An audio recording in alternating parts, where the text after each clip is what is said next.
अस्सलाम वालेकुम viewers, I hope कि आप लोग सब खैरियत से होंगे। मेरी दुआएं आपके साथ हैं। अल्लाह ताला आपको अपने घरों में खुश आबाद रखे और सेहत वाली तंदुरुस्त ज़िंदगी बसर करने के अल्लाह ताला तौफीक अता फरमाए। तो नाज़रीन, आज मैं आपको बहुत ही खूबसूरत बात बताने वाली हूँ, क्योंकि वीडियो तो मैं बाद में शुरू करूँगी, पहले आपको बहुत ही अच्छी बात बताऊँगी। रिज़्क़ में इजाफ़ा होने लगे तो झुक जाओ, डर जाओ, कहीं माल की आजमाइश तो नहीं। हाथ खोल दो, दस्तरखान वसी कर दो और आजिज़ हो जाओ। रिस्क में बरकत चाहते हो तो अल्लाह का शुक्र अदा करो। तो नाजरीन, आज मैं आप लोगों के लिए जो नुस्खा लेकर आई हूँ वो है फालिज का। फालिज का इलाज बेहतरीन है इस रेमेडी के अंदर, जो मैं आज आपको बताऊँगी। जिन लोगों के हाथ पाँव मुड़ जाते हैं, हाथ सीधे नहीं होते, बहुत परेशान होते हैं। ज़ाहिर है, जब हाथ मुड़ जाएंगे तो काम ही नहीं होगा, तो तकलीफ़ भी होती है। जब हम अपने हाथों को, मुड़े हुए हाथों को सीधा करेंगे तो वो तकलीफ़ करेंगे, क्योंकि जोड़े बहुत ज़्यादा अकड़ चुके हैं। तो अब आपकी अगर ये पोजीशन हो गई है तो आपने मेरे इस नुस्खे को ज़रूर बनाकर इस्तेमाल करना है, जिसमें आपने बहुत ही कम चीज़ें हैं और आसानी से मिलने वाली हैं। पंसार की दुकान से आपको मिल जाएंगी। जिसमें आपने कोड़ तुम्बा लेना है। कोड़ तुम्बा ये इस तरह का है, इसके बीज हैं जो वो आपने निकाल देने हैं। सिर्फ आपने जो है इसका छिलका है, इसका पाउडर बनाना है। ठीक है जी।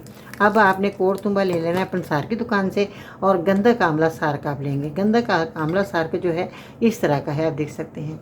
तो ये आपने लेना है, ये एक बहुत अच्छी मेडिसिन है। इसके बाद लेंगे रीठे का छिलका। रीठे का अंदर का बीज आपने रिमूव कर देना है, और ये छिलका है जो आपने लेना है, ये छिलका आपने लेना है रीठे का।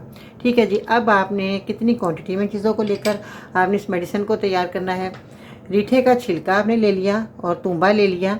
गंधक आंवला साग हम वज़न 50 ग्राम तुम्बा, कोड़ तुम्बा यानी कि, और 50 ग्राम रीठे के छिलके आप लेंगे, और इसी तरह गंधक आंवला साग 50 ग्राम। सारी चीज़ें आपने हम वज़न लेकर इसका पाउडर बनाकर किसी खुश्क जार में रख लें, और 1 महीना बस आपने इस्तेमाल करना है। आपको 4 दिन के बाद ही फ़ायदा होना शुरू हो जाएगा, आप खुद फ़र्क देखेंगे। और इसकी गोलियाँ बना लेनी है आपने। अगर आप गोलियाँ नहीं बना सकते कोई मसला नहीं है, आप इसका पाउडर 2 चुटकी सुबह शाम पानी के साथ खाएं। अगर आपको ये दवाई नहीं ऐसे खा सकते, बाज़ लोग कहते हैं बाजी हमसे खाई नहीं जाती, तो आप इसको कैप्सूल में भर सकते हैं। 500 मिलीग्राम का कैप्सूल लें और इसको इसमें भर लें, और सुबह शाम पानी के साथ खा लें। आपकी आसानी के लिए मैंने बता दी कि मेडिसिन आपने कैसे खानी है। फ़ाइन पाउडर बना लीजिएगा ताकि आपको कैप्सूल में भरने में आसानी रहे। अगर आप कैप्सूल नहीं खा सकते तो वैसे ही आप 2 चुटकी मुंह में रखे ऊपर से पानी पी लें। तो ये नुस्खा आपको बहुत फ़ायदा देने वाला है, गारंटी शुदा है। इसको बनाकर ज़रूर इस्तेमाल करें। और एक छोटा सा परहेज़ मैं आपको ज़रूर कहूँगी, जो कि फालिज के मरीज़ हैं वो लोग जो हैं ठंडी जगह पर ना बैठे, ठंडा पानी का इस्तेमाल ना करें, ठंडी चीज़ों का कोई भी इस्तेमाल नहीं करना आपने।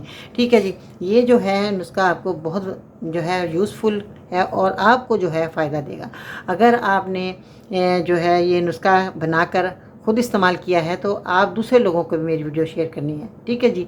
बहुत शुक्रिया, आपने मेरी वीडियो को देखा सुना। मेरे चैनल पर नए हैं तो मेरे चैनल को सब्सक्राइब करें, वीडियो को लाइक करें, बेल आइकन को प्रेस कीजिएगा, ताकि आने वाली रेमेडी आपको घर बैठे ही मिलती रहे और आप फ़ायदा हासिल करते रहें। अगर आप नुस्खा नहीं बना सकते, असली दवाई आपको नहीं मिल पा रही, तो स्क्रीन पर दिए गए नंबर पर ऑर्डर करें।